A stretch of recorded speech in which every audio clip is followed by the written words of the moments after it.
happy. Am I live? Okay, I'm live. Okay, here we go. Okay. I have weird shadows on my face because I'm outside. The sun is shining. Hope everybody can hear me okay. I apologize for the delay. This is the first live stream outside. So for anybody who has been with me for a while, I had to get a new laptop because it did not have enough bandwidth for me to stream. And I wanted to be able to sit outside on my patio on beautiful days like this and live stream my show. Now, then the other funny part is usually right about 6 o'clock, my neighbor decides that he wants to start. I gotta close out some screens and that might help things too. He usually decides about this time that he wants to start mowing his lawn. So I was trying to get my over the ear headphones connected. They were connected. I couldn't get the the sound wasn't working here. So anyway, here we are. We're just the regular mic set up. We got this guy, and hopefully this will work. Hopefully my neighbor will not come out and decide to start mowing his lawn at this time. Anyway, so all right. So you guys, so 7, oh geez, and I closed out my notes. Ooh, I have been full speed gardening. The garden is in. I don't know if you can see the flowers. And then the big garden is right there. So everything's in. And now I just get to sit back and watch it and enjoy watching it grow.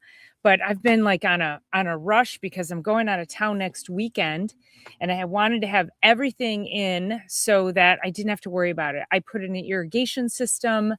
That was a game changer. I get to come outside now in the morning, and when I come out in the morning, the irrigation's going off, and I'm like, oh my God, I don't have to stand and water my garden. So it's really lovely. And yes, Lily, the neighbor wants to get in on the podcast. I remember watching M.I. Gardner. He's because he got a really popular show. He's right here in Michigan. And early on, he would say, yep, there's my neighbor. Every time he goes out, did not matter what time of day, his neighbor came out with the lawnmower. So, all right.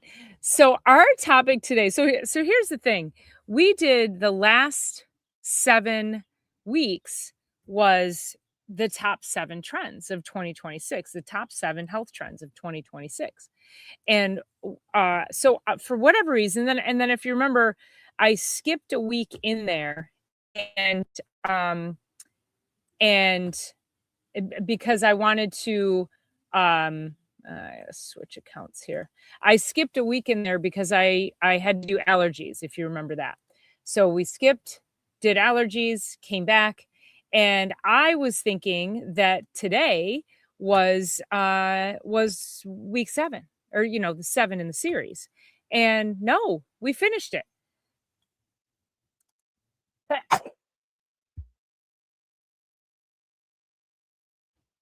don't even know if my mute button worked. Yes, M.I. Gardner's great. I used to follow him a lot more. I had the opportunity to go over to his farm one day and thank you, Lily, and spend a day with him, with my friend Bill Nash from Nash Nurseries. And Bill went and was teaching his staff how to graft. And so Bill asked me to come and help. And I was like, yeah, that'd be great. So I got to see his whole operation, and he's got a really pretty big operation going. So that was really cool. So Disbanded Brotherhood says it worked. So maybe my mute button worked. Awesome. Thank you. Tio Mimo, welcome in. So we finished all 7. And then I thought, well, you know what do we do from here? Where do we go?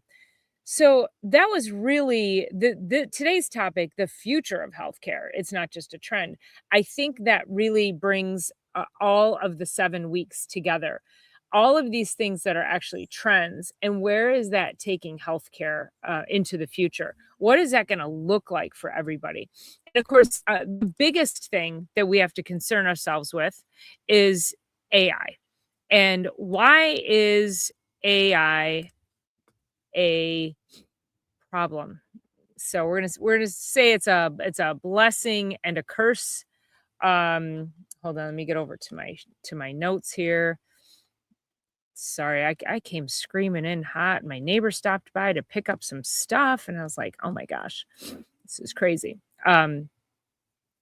Okay, why is that going from the trend 5? Okay, 4. We've got a few trends here.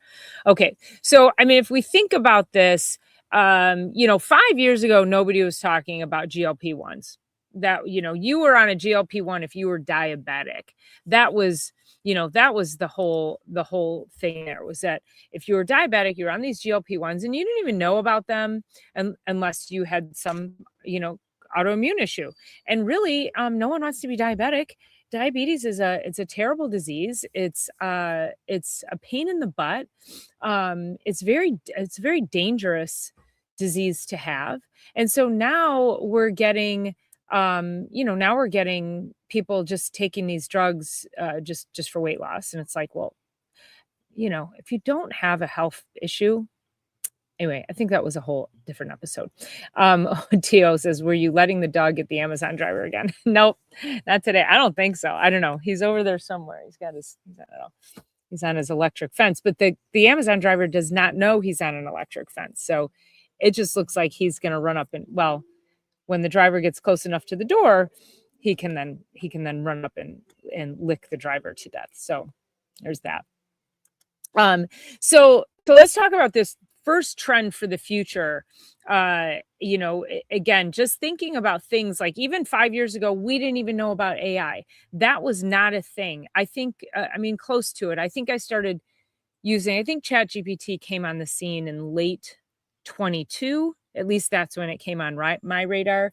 And that was really when people were like, oh, what is this thing? I started using it probably in October, November of 22, and using it for the very simple things. And kind of like when the internet came about, we used the internet to send email. We used the internet or our computers to type letters.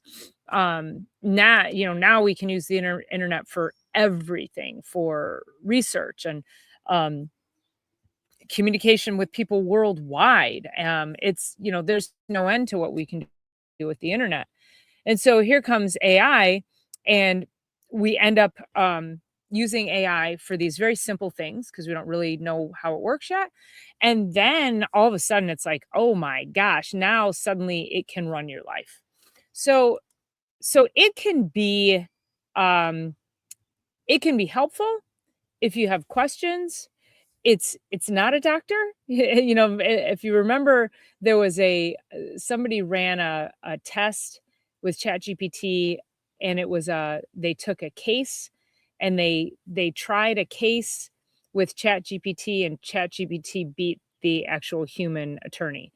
So, you know, I don't know that I would want ChatGPT as an attorney if I needed an attorney. I would want like a live human. I would want somebody who really actually knows what they're doing, who can be strategic, who can read the case as it's going in a sense of like, understanding strategy. Like that's where ChatGPT is not going to, it's not going to understand live interactive strategy. At least I don't think so. I could be totally wrong.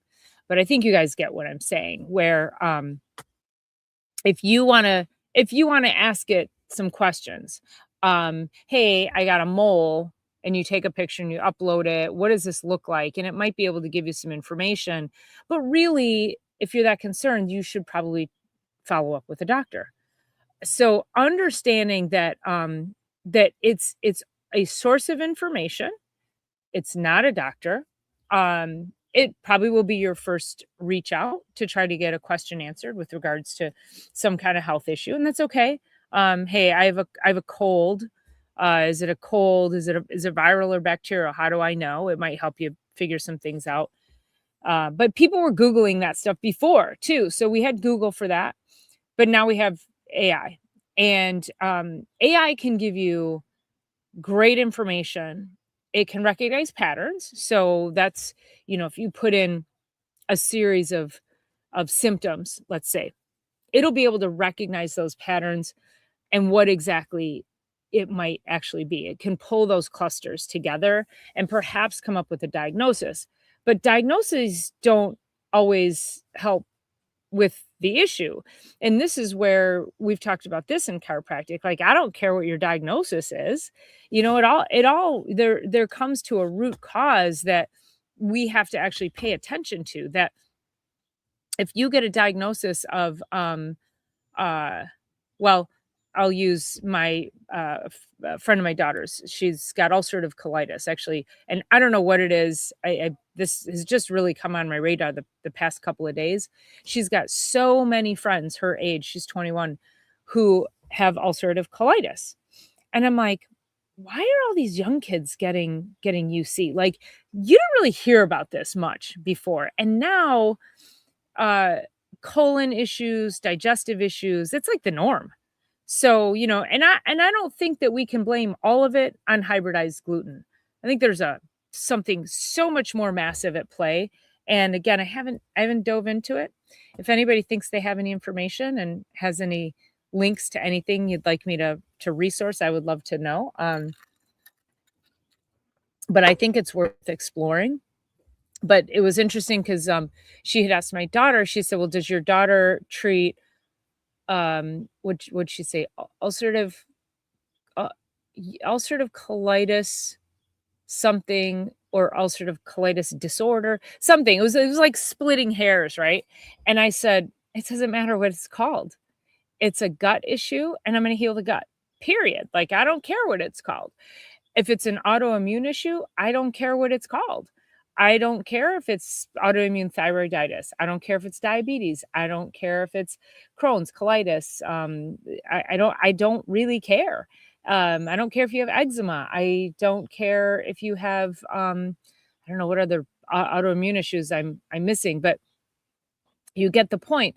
Is I don't want to put a label on you, because labels are that's put out there for the pharmaceutical industries to be able to give you medication. They take clusters of symptoms, they put them together, and they create a drug for it. So, it's like they created a drug for people who get up and pee too much in the middle of the night. Okay, you're supposed to urinate, and then when you get older, you might get up once or twice. It's kind of a normal part of as we get older. But you want to shut that down? You want to screw up the process of your urinary tract in order to just not get up to pee? And if you're getting up multiple times to pee in the middle of the night, there probably is a problem, but it's not the peeing that's the problem. Do you get it? It's like there's probably a kidney problem. There could be a gut problem. It could be a liver problem. It could be a chemical I mean, there's so many different things. So medicine has just gone the way of just myopic. You are this is the box you fit in, and if you don't fit here, then we go on. So you can get all this information from AI. But the problem is, what do you do with it? And how do we then extend beyond it? How do you get treated from it? And that's where actually working with somebody who specializes in customized care. Remember last week, we ended our series with personalized healthcare.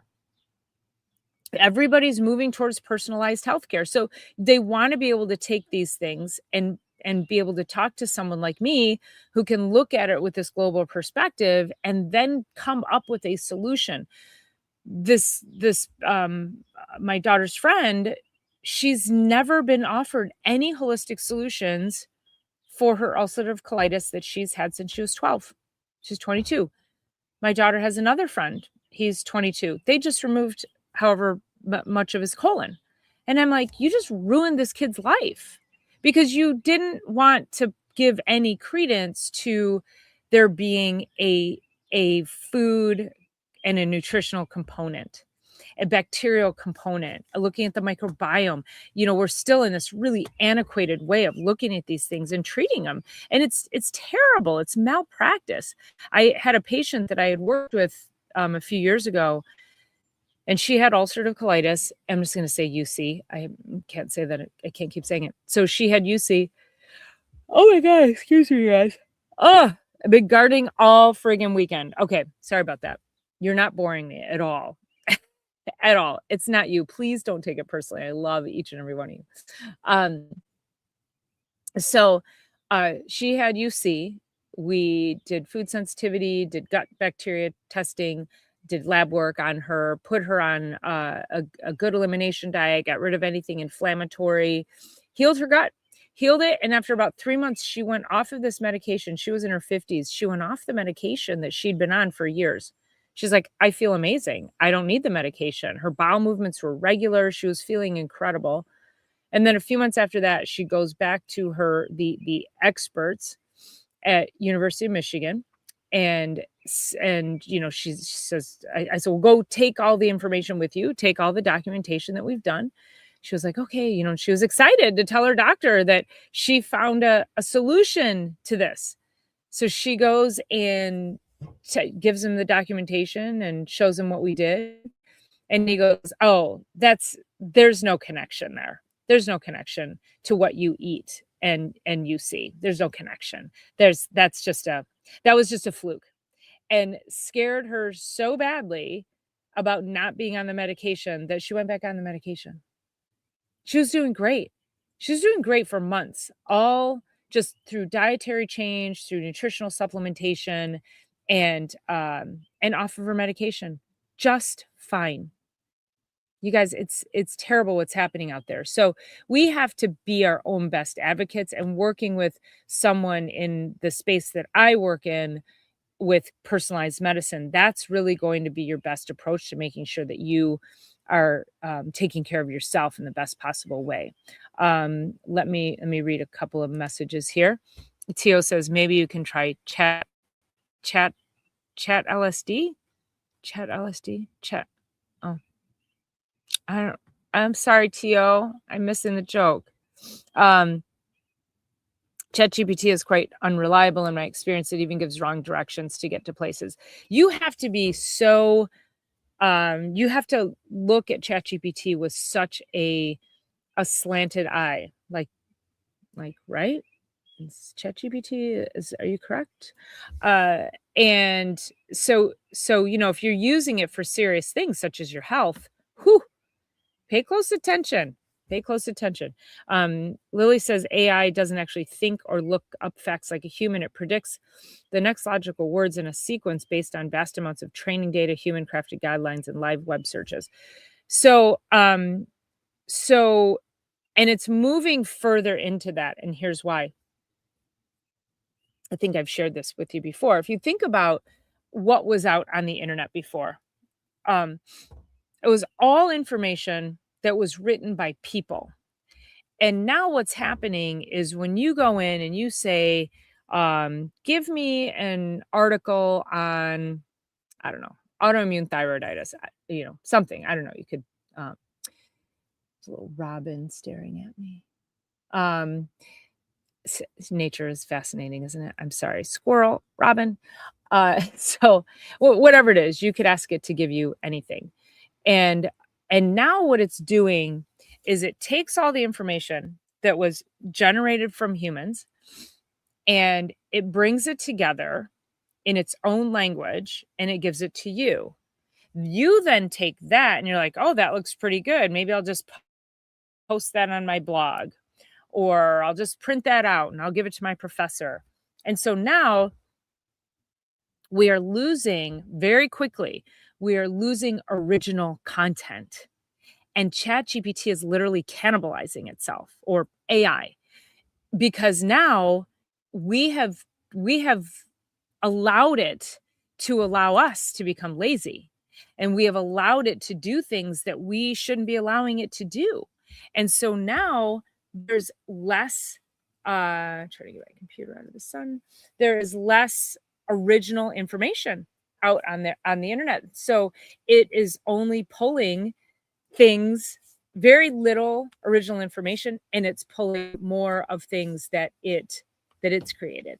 So you have to think about that when you I remember for a while I was using it for to create copy for me. So if I did a video and then I wanted a write up about the video, and I would have it create the copy for me, and so it was my original content, me speaking in a video, but then I would have it create, I'd tell it what the video is about, and it would create the copy, and I put the copy in there. And if you know anything about, and if you're paying attention to how AI works, it all sounds the same.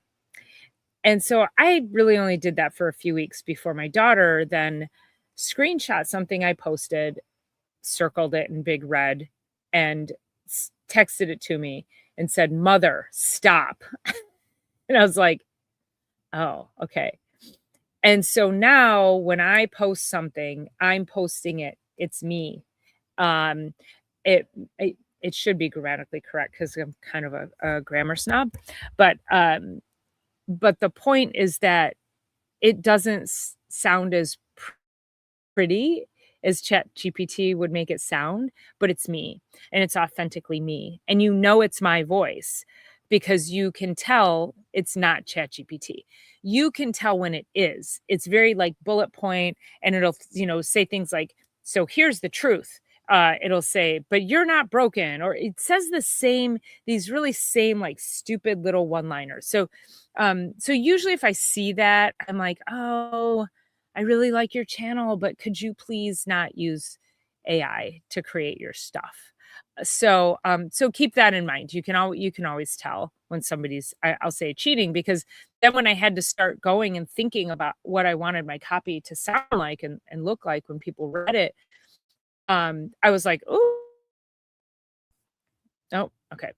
My brain got kind of mushy, and so now I'm like, "Oh, I got to train my brain again." And it was only just, like I say, a few weeks that I was doing that.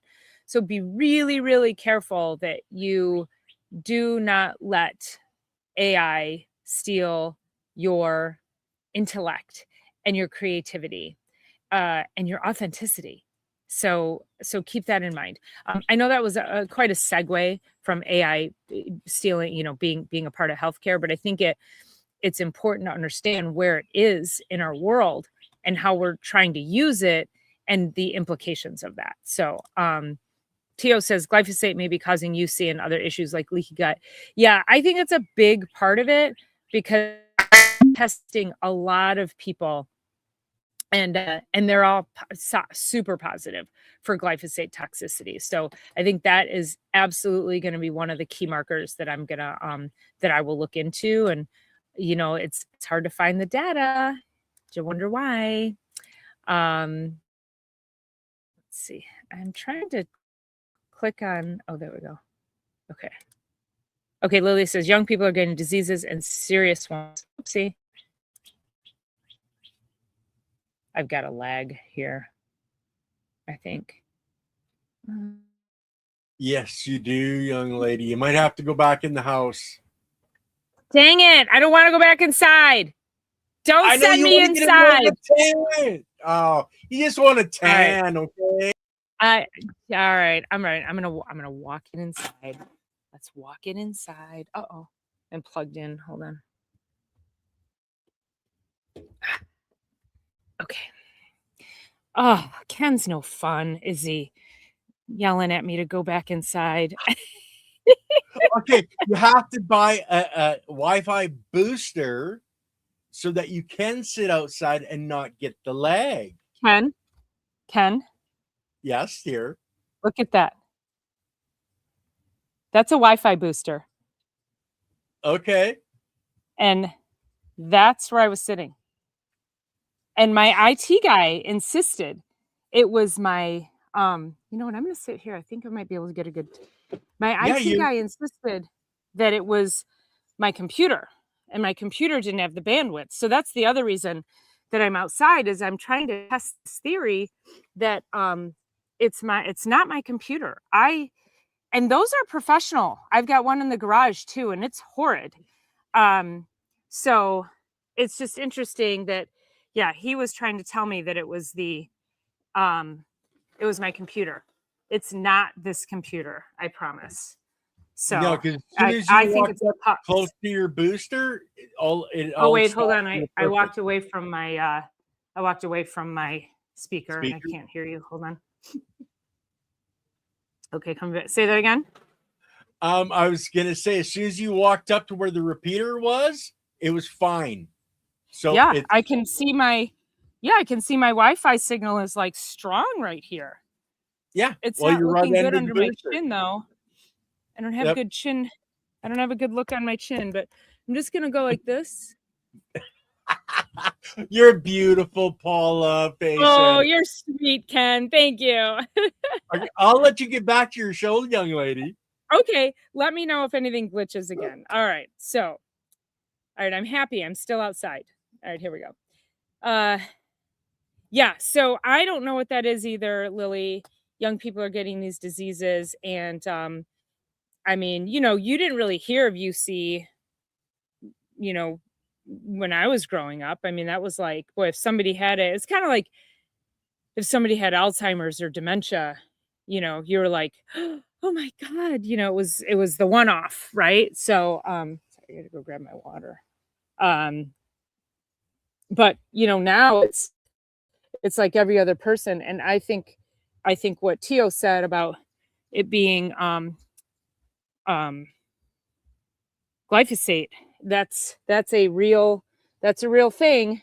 But then I did have a farmer say to me, I saw him down at Eastern Market, and he was saying that he thinks that glyphosate, not that it's a scam, but that it is. He said it got people away from the 2,4-D. That farmers were like, farmers were very much like, they just didn't want the lens put on the 2,4-D, and so they were happy about they were happy to get rid of the glyphosate class action lawsuits, because that kept the focus off of the 2,4-D. And I was like, that makes sense to me. I mean, but now they're trying to put the moratorium on being able to sue for glyphosate toxicity. So, who knows? Um, okay, yes, and toxins in food, all the crap they're putting in food, which is why I love to grow my own food and preserve it all. Um, Lily says common sense would have you go with feeling good rather than following the path that doesn't have you feeling good. Yeah. I mean, like, what?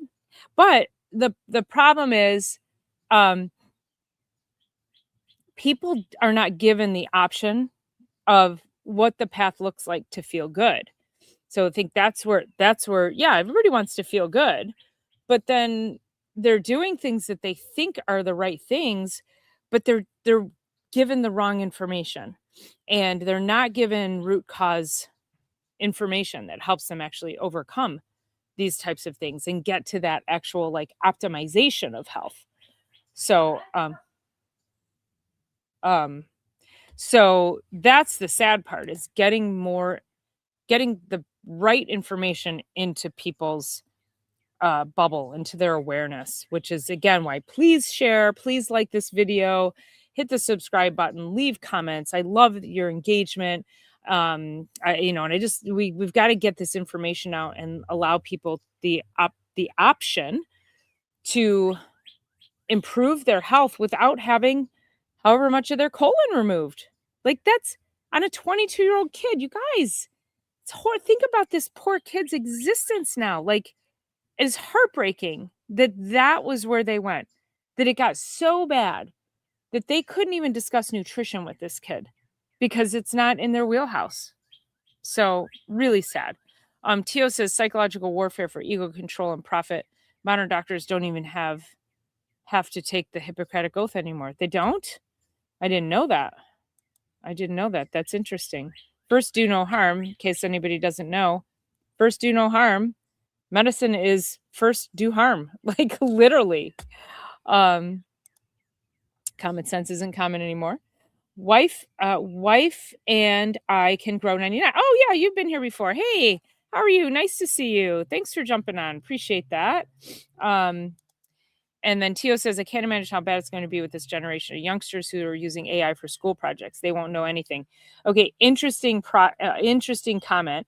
And I got to say hi to the chairman, who I haven't seen in forever. Thank you so much for jumping in here, sir. So my daughter and her age group, they are completely anti-AI. They are completely against it. They want nothing to do with it. They use it very minimally. They recognize that it has the ability to, like, they think it's gonna like suck their brains out. They don't like the premise of it. They don't like what it's able to do. They don't like how it's taking over. And of course, these kids are all graduating from college and being told about how great AI is, and yet they're like, yeah, but we need jobs. So no, they do not like AI. Now, then there's, and I don't know if it's a generation below them, but my girlfriend has two kids, 14 and 12 years old.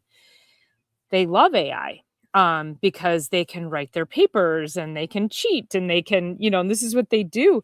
And I did tell her, I said because, as I said earlier, AI cannibalizes itself. It finds its own information that it created.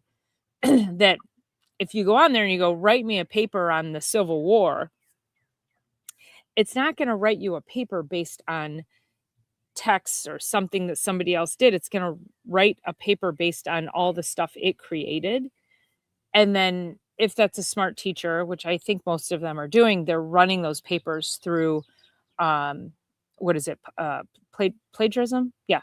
Through like a plagiarism. So it's an AI plagiarism thing to let them know if this was an original,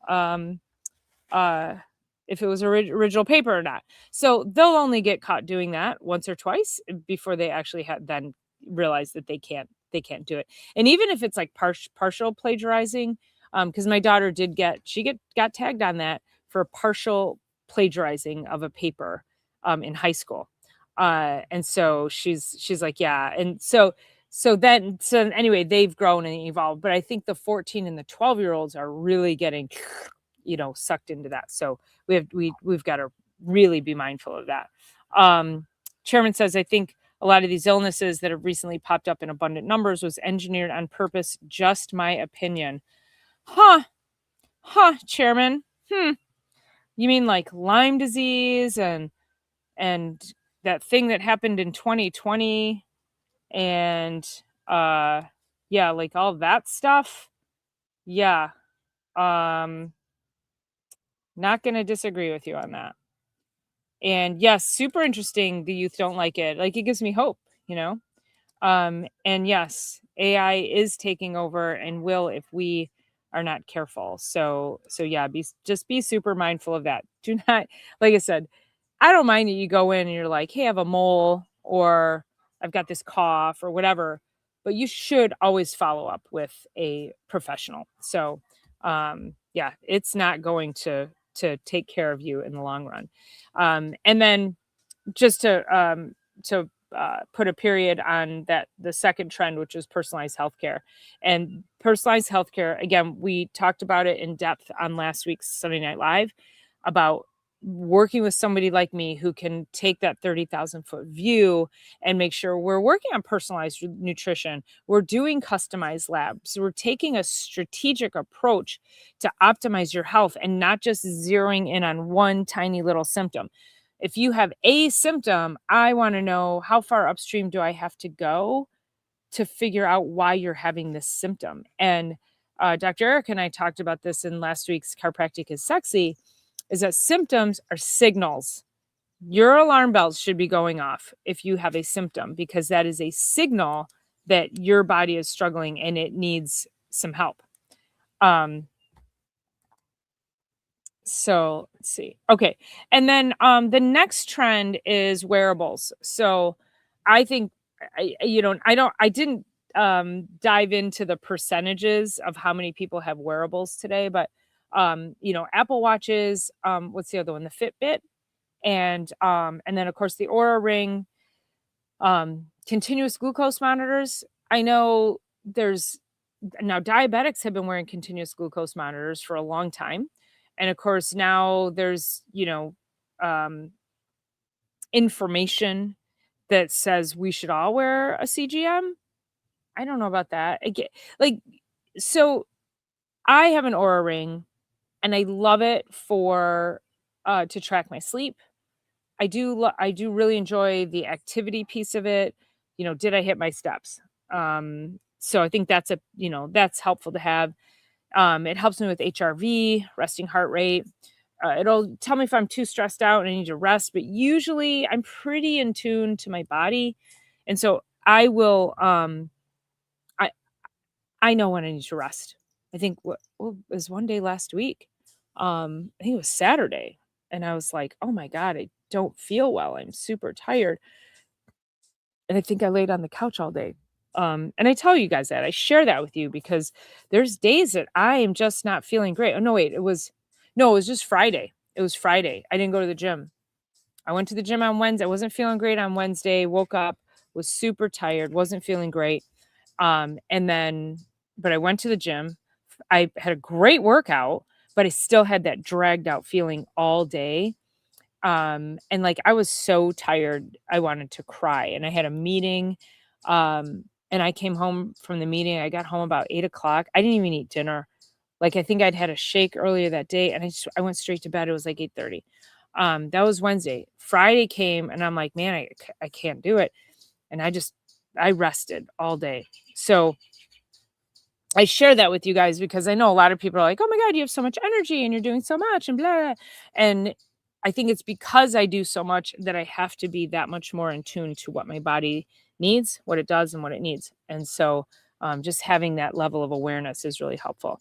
Yeah, this alpha gal disease is crazy. And, I saw somebody talking about it, and he was on a panel, and he was talking about it in the sense of how eating meat is terrible for the environment. And so how can we get people um to get on board with that? Well, I think it would be helpful if we just gave them this disease. I was like, what? Did you really say that? We're just going to give people disease? Oh, but we can shoot rockets in the sky. We can launch rockets that explode. You don't think all that rocket fuel is interfering with our environment? What? No, we can launch satellites in the air. I mean, it's insanity to me, just absolutely insanity. Um so anyway, I digress. All right, let me go into so if you wear so a couple of things. If you wear a wearable, um now okay, the wearables, there's a whole conspiracy rabbit hole on wearables and governments tracking us and all of that. Um Honestly, we're already in the system. Not that I care to be further in the system. I don't want it to sound like I'm one of those people that says, I don't have anything to hide, so what do I care? Not the point. If you knocked on my door and said, "Hey, we need to read your journals. We need to know what you're reading. What are your books? We're gonna look in your computer." Like if they physically came into your house, more people would be like having an absolute outrage. So I see that. Where was I going with that? Anyway, as far as the wearables go, you're being tracked. You're in the system. I don't know that I would stop wearing my Aura Ring, um, because it does help me. Uh, but then I'm like, what are they gonna do with that? I don't know. I'm not ready to take my mental health there. There's only so many negative places negative rabbit holes that I'm willing to jump down. I do feel like that helps me. Where I think we have a problem is the watch trackers, and I've talked about this before, is that watch trackers disrupt your brain activity. So when you're having a one-on-one conversation with somebody and you get, buzz, buzz, buzz, like it is disrupting your brain. It's disrupting the personal communication you have with somebody. And frankly, people are walking around saying, I have ADD, I have ADHD, whatever, and they're wearing Apple Watches. Get rid of the freaking watch. I almost dropped the full F-bomb on that one. Because you're creating it. You're absolutely creating it. And if you truly do have ADD or ADHD, you shouldn't be wearing an Apple Watch. Like, get the F rid of it. Okay, that's just my rant there. So Lily says, isn't it crazy? Talk about trespassing. Right. Yeah. I can't tell you how many people I've seen like on social media and they're like, yeah, I don't have anything to hide. I don't care. What do I care? But like I said, if they came knocking on your door and they were like, yeah, we want to read your journals. We want to see what you got. You'd be like, no, you're not coming into my house. So, Farmer Cheryl, hey, how are you? Says it's important to get more farmers to farm veganically. Can AI veganically? I don't know what veganically is. I don't know what that means. Can AI and robotics help with this? I don't know what veganically means. Been going on for a long time. Yes, too long. It's a training of short attention spans. It absolutely is, because it also destroys your creativity. It takes you out of your frontal lobe.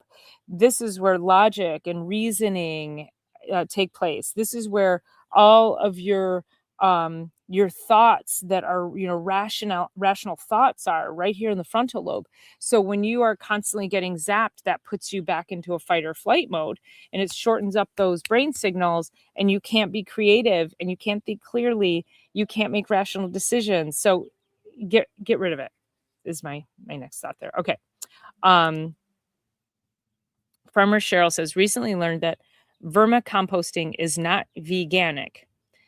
Okay, so I'm guessing that you want to not just farm organically, but vegan plus organic, right? Okay, got that. But like, so if you use worms, or you're just talking about using worm castings, they're just pooping stuff out. You're not killing the worms. And they're good for the soil.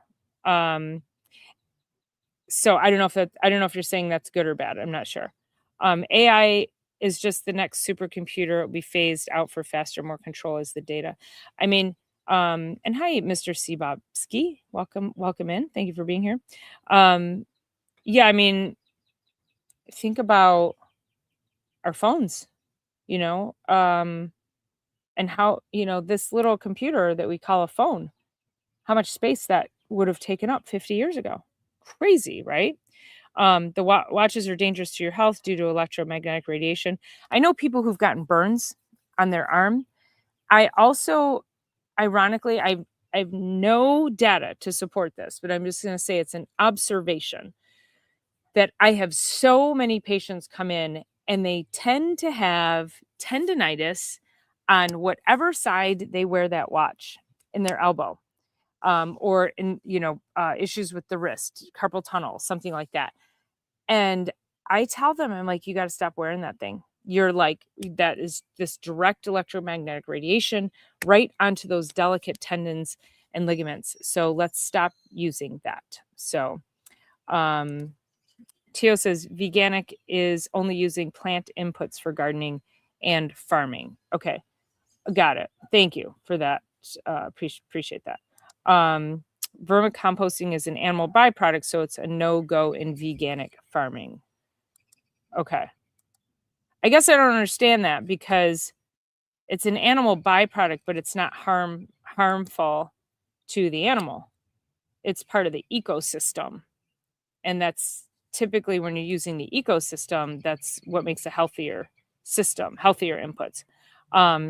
All these centers will be useless in the future. Yeah, we have a huge data center going in right near my office, and it is, oh my gosh, it's been an absolute, show.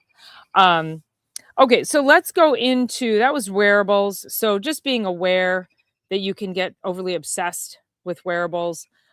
Use them wisely, cautiously. And if you're going to have one, and again, that's another reason I like the Aura ring, is because I can't look at it. I have to pick up my phone and open up the app. I usually only check it once in the morning or maybe at night. If I've had some activity, I just want to make sure the activity gets logged, and that's about it. So yeah, you can't look at it, which makes it less obsessing. Um, okay, trend number 4, longevity clinics will explode. So this goes along with our customized medicine, our personalized medicine is, personalized medicine is really going to tap into your longevity. So this is where total optimization is going to come from. So regenerative medicine, so utilizing nutraceuticals, food as much as you can, possibly peptides. I'm not sure. I wasn't able to necessarily figure out if peptides are a trend or if that is actually meaning, um, like trendy, like will it go away, or if it is it something here to stay. I feel like it's so new on the scene that, and like I say, people have been using peptides for diabetes forever, but it's so new in the space that we're trying to utilize it that I feel like that's going to take a little bit of time to understand. Are they actually helping people? Are they harming people? Some of these other peptides, I'm not talking about GLP-1s.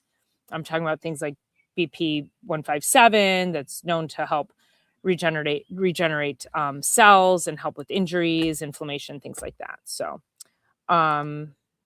it's a bit overly strict in my opinion. Are you talking about the veganic farming? AI data centers generate massive electrical magnetic fields. Dude, it's less than a half mile from my office. Yeah. And there are homes. There are really nice homes right along the property line. I mean, people are so mad, like just literally slammed right in the middle of our town. It's yeah, it's a major, show. Peptides are often untested and unknown to the users. And that's what I mean. It's like, what do we do? There are some that have been around for a long time, used for injuries, used like a lot of them were used in bodybuilding over the years. It sort of was like when they couldn't use steroids anymore, what do they use to optimize? And peptides, so peptides aren't necessarily new, but like I say, they're new to how we're using them. So, we'll see how that plays out. But definitely people are going to be looking for more longevity type practices that are more personalized. And then the next trend is direct pay. More people are coming to me and they're paying out of pocket because their insurance they either have a high deductible or they have very limited benefits. And when you look at what people actually need to help themselves heal, it's far beyond what their insurance is going to pay. This isn't catastrophic care. When you're trying to get healthy, when you want to be, when you want to just optimize your aging, how you age, and it's we've got to really consider what are we willing to pay for, and your insurance is not going to save you on all of that. But that's why I always go back, because people often are like, oh, I can't afford to go get IV nutrition, or I can't afford to go to the chiropractor. Well, Dr. Erica and I did about 4 episodes on Chiropractic is Sexy on low to no cost ways that you can become healthy. So I don't want anybody's excuse that you can't be healthy, because we laid out a whole bunch of stuff for you to start to clean up your life and optimize. So so I encourage you to go back and watch that. And so the other thing too with direct pay is that insurance companies they're getting just downright awful when it comes to reimbursement. So I had actually gone out of network with Blue Cross about 3 or 4 years ago now. Their reimbursement levels they just keep reducing the reimbursement. They keep increasing their audits, and Blue Cross can actually go back 5 years and audit you. So that means that they can go back and audit every single thing that I've done for 5 years, and if it's not to the T what they say they want, which they won't tell you, they can take back all the money. And I know docs that they've done this too, and I'm like, I did not want that target on my back anymore. So I want to be able to help people authentically provide wellness services that change people's lives without the fear of having some insurance company, this elephant come down on me and tell me that what I did wasn't right or legal, or I overutilized or whatever. So when I take care of somebody, when somebody comes in to me and they pay for a plan, I put them on a plan and they pay me money for that. That's a huge responsibility. And I do not take that lightly. And I am very invested, as much as they invested with me to work with me. I am equally, if not more, invested to make sure that they succeed. So it's really, it goes both ways. When you invest in something, you as the consumer, you are more invested in it. You're more like, it's like, if I give free care away, and early on when I was a chiropractor and I didn't know any better, when I was a baby chiropractor, and I would I'd discount, I'd give people a discount because they asked or I thought they needed it.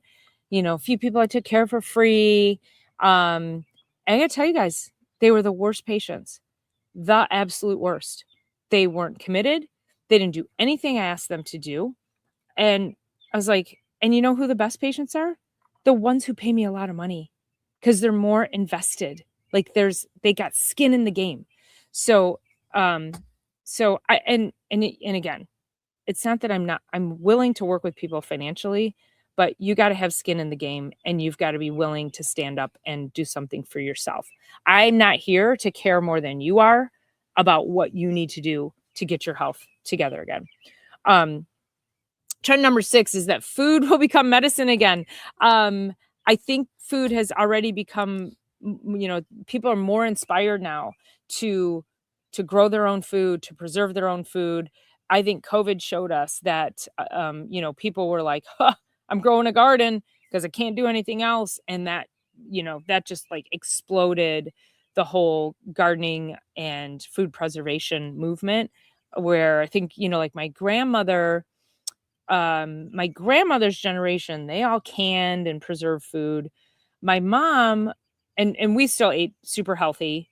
We had all fresh food, but that particular generation, that was the bird's eye generation. That's when frozen foods came about. Now, my mom never fed us frozen vegetables, but that was that era. And so canning and preserving kind of went by the wayside. And then my generation came along. We're like, we want to can and preserve just for fun. Where, my grandmother's generation, they did it because they had to. Both of my grandparents, they had 7 and 8 kids, and there was a lot of kids. You had to preserve food. So, so it's just interesting how things have evolved, and definitely food has become more valued for people, especially with, as Tio says earlier, about the toxins in our food, and that we just have to be on top of it. We've got to make sure that we are just taking care of ourselves. So let's go back to some questions. Tio says bodybuilding peptides are the most commonly abused currently. Like which ones are you talking about? I mean, there's so many, it's hard to keep track of. Mr. Sibobsky says, so do vegans stop worms from being in the garden because it's not vegan? Yeah, I don't know. I don't understand that. Like, there's a whole microbiome in soil. Bugs are there for a reason.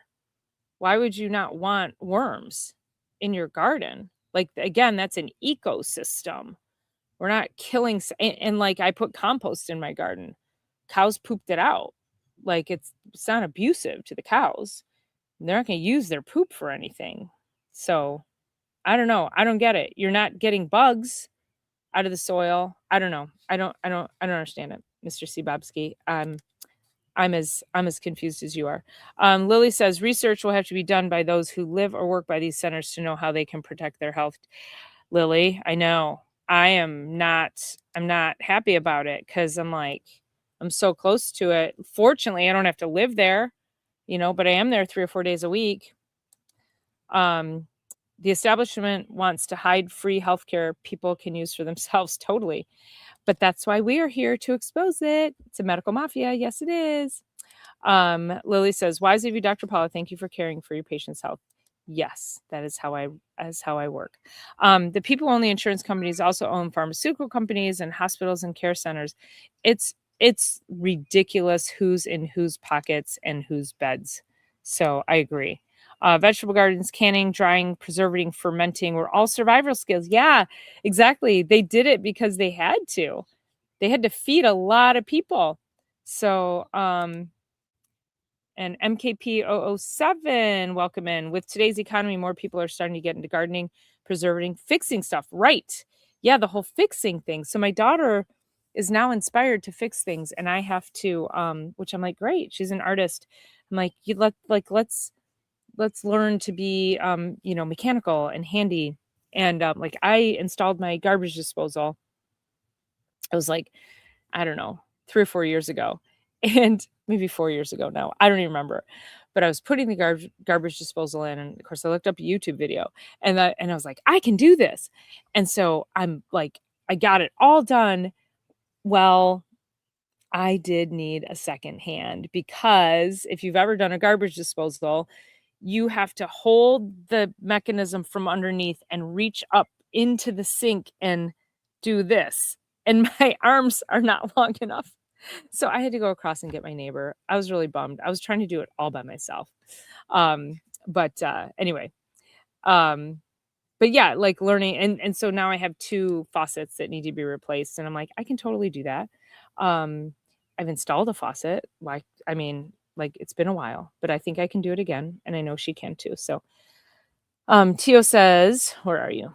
Tio says, people are already studying the radiation from AI centers and documenting it.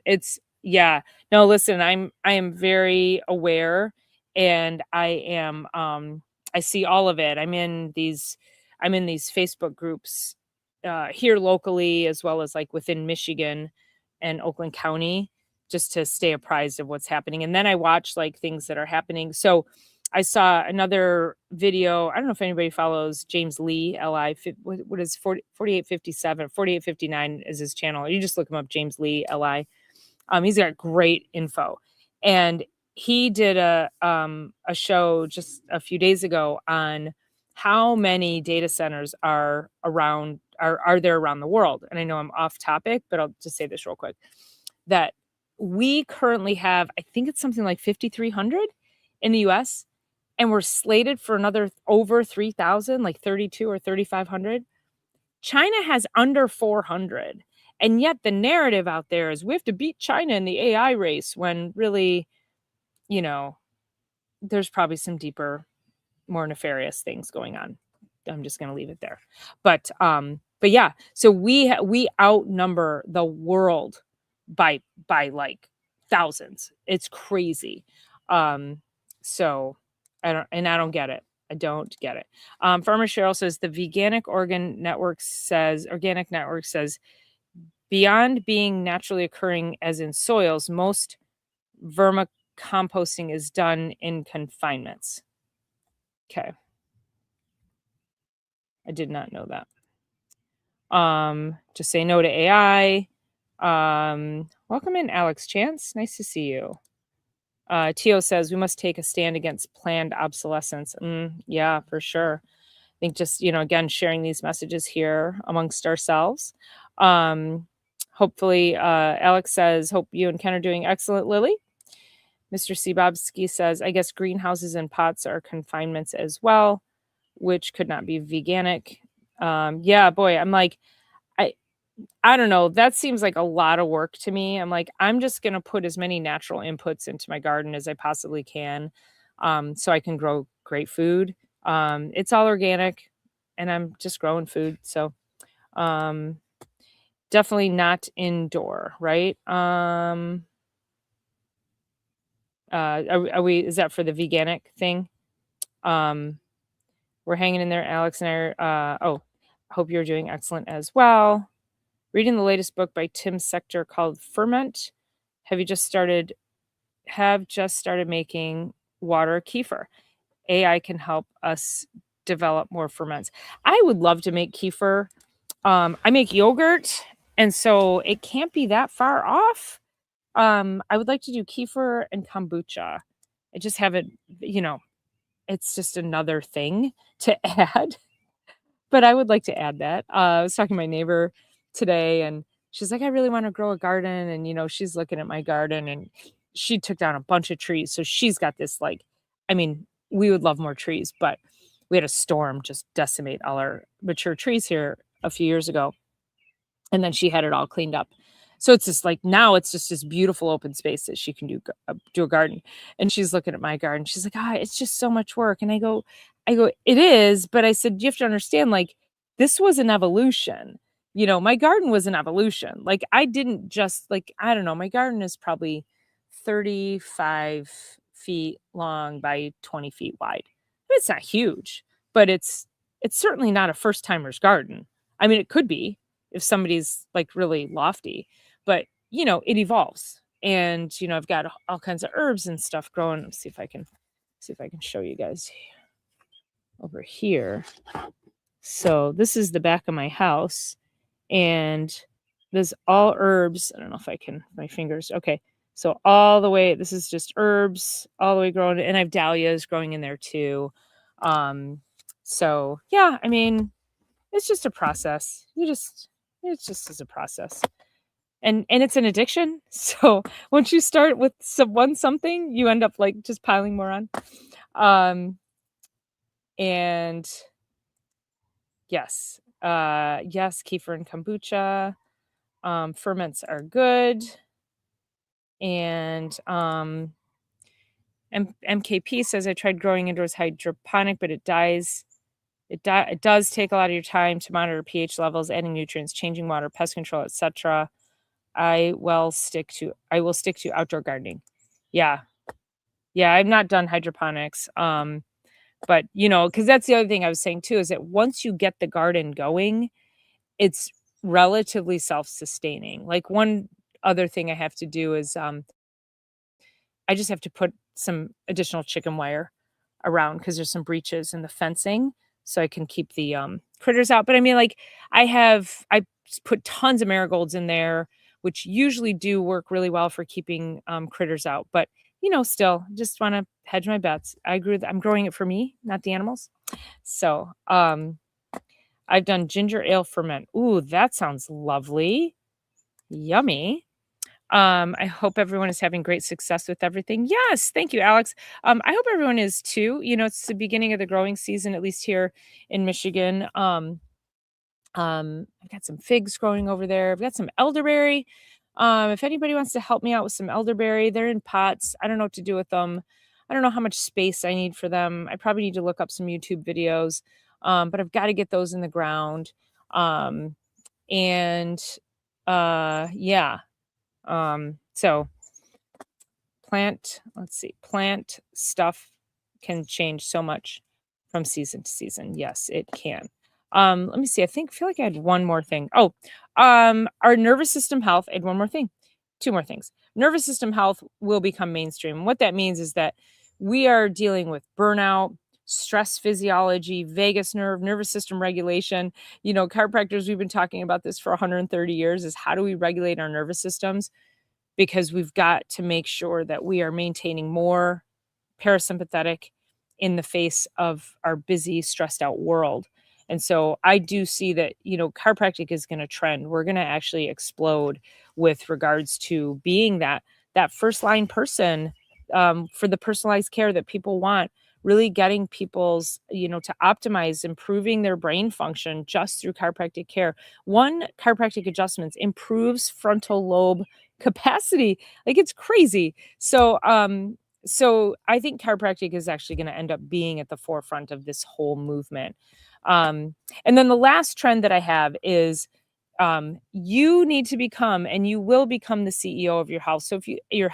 So if you think about that, we go back to like doctors before it was, oh, trust your doctor for everything. Like again, my parents' generation, they believed everything their doctors told them. They would not waver from that. The doctors were God, doctor's word was God, and you did not question it. And then that has really shifted. So now people are asking, what actually caused it? What's actually happening? And again, there's too many people walking around saying, I still feel like crap, but my doctor says I'm fine.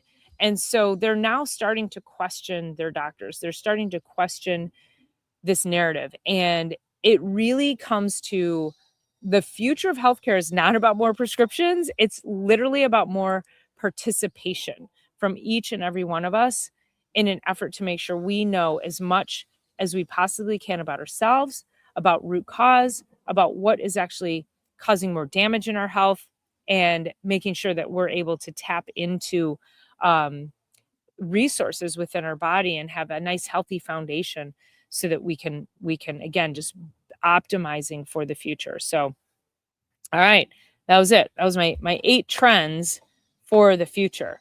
Let me know your thoughts on that, and which one really spoke to you. There was a lot in there, but I think it's important that we pay attention to all of it. And I think we're already seeing a lot of these trends. Some of it are trends that I think will go away, and some of it is literally, I think, the future. I think chiropractors are going to be on the forefront of the future of healthcare because people are just tired of being told that there's nothing that, they're fine, there's nothing they can do, or, having vital organs removed at age 22 when you could have been offered a few more things. My daughter's talking to this young boy, he's a friend of hers. And so I hope she can get him to have a conversation with me because it's not like lost hope. So I want to make that very clear that people who go through that medical route and they have vital organs removed, we just have to tap in even more. We've got to dive even deeper, and we have even more work to do. And it can be done. And you just have to be prepared for a time commitment because, it doesn't go away overnight. It doesn't get better overnight. And I think about little bunnies. So cute. I love nature. See, I wouldn't be seeing all this nature if I wasn't sitting out here. But we think about the time commitment. I have a woman who recently came in for a consultation feeling terrible. Again, doctors telling her everything's fine. She doesn't know what to do. She feels horrible. Turns out she's been on acid blockers for 20, 25 years, something like that. And I'm like, you can't be on that drug for an extended period of time, more than a few weeks, without experiencing severe damage. Oh, there's my neighbor. He's coming out with his weed whipper. We almost made it. But she's been under this medical model of care, and I'm like, yeah, you can't, like, that's why you're here. That's why you feel like crap, because your doctors don't know anything outside of that. And so what was interesting was, after I sit with her, and then I will sit with the information and I will do a complete write-up of what I found, what are her goals, what's her history, and what we need to do to be moving forward to optimize everything. It's not like it, and she replied back, she says, wow, that's a lot. And I said, it is a lot, but it's different. It seems a lot because it's different from what you're used to. You have been working in the model of, I have a symptom, here's a pill. Simple. That's simple. I'm giving you the model of, here's why you needed that pill in the first place. Here's why you got that symptom in the first place. You've had this for 30 years, and we need to go so far upstream to be able to get to the root cause. And here's how we're going to do it. It's going to take time, and there's going to be a commitment, a time commitment, a financial commitment. So yeah, it's a lot. And she wasn't saying it's a lot from a financial perspective. It was just like the whole process. I'm like, yeah, it's different from what you're used to. So holistic care, you're going to start seeing more of that, more of this comprehensive style of care that's going to be more effective. So Lily's answering me about my elderberry is a very large bush, can grow anywhere from heights from 5 to 12 feet. Does it need a trellis? Because I can put it in the ground. Does it need a trellis? I don't think it needs a trellis, does it? I've heard of people growing them like alongside of sheds or chicken coops because the chickens like them. Anyway, yes, Tio, pill pushers for sure. And Lily says, now that's care for your health. Yes. And quick fixes have it's all our society is. So okay, my neighbor's out with his weed whipper. It's 7:20. I'm at about half battery. I did it. I'm outside. Now at least I know where I need to sit right below the puck. Got to sit right below the puck. But yeah, I've got a full signal here. I was looking at and you know what? See, look at I'm still connected to the inside internet. So that's weird. I got to figure that out. And I'm looking at my video here and oh yeah, it was really blurry until I moved over here. So, okay, you guys. Okay, it doesn't need a trellis. Should hold itself up. Okay. All right, I'm going to find a place to put it. I'll keep you guys posted. Keep it posted. Okay. Okay. That's it. That's all I got for you. I won't be here next Sunday. I'm taking a girls trip up north. I will be with Dr. Erica. We might have some antics coming. So, have an amazing week. And yes, I think what they're spraying in the sky is not only messing with our gardens, but it's messing with human health. And it's crazy. So, also, please don't forget to like, subscribe, share. If you are coming in from It's All About the Biology, please jump over to my channel, Dr. Paula Ruffin, and subscribe. And if you are on Dr. Paula Ruffin, jump over to It's All About the Biology, and let's just get some cross promoting. So, girls trip, more breakdancing. Woo, woo, woo. It's going to be fun. It's going to be we're going to be silly. So, all right, you guys have an amazing week. Oh, we also will not be here on Thursday for Chiropractic is Sexy because I have an event that day and it's my only day to pack for my weekend with the girls. So you won't see us until the following week. All right. Thanks everybody for being here. Appreciate all of your insight and your questions and your engagement. And I love you all. So we'll see you in 2 weeks.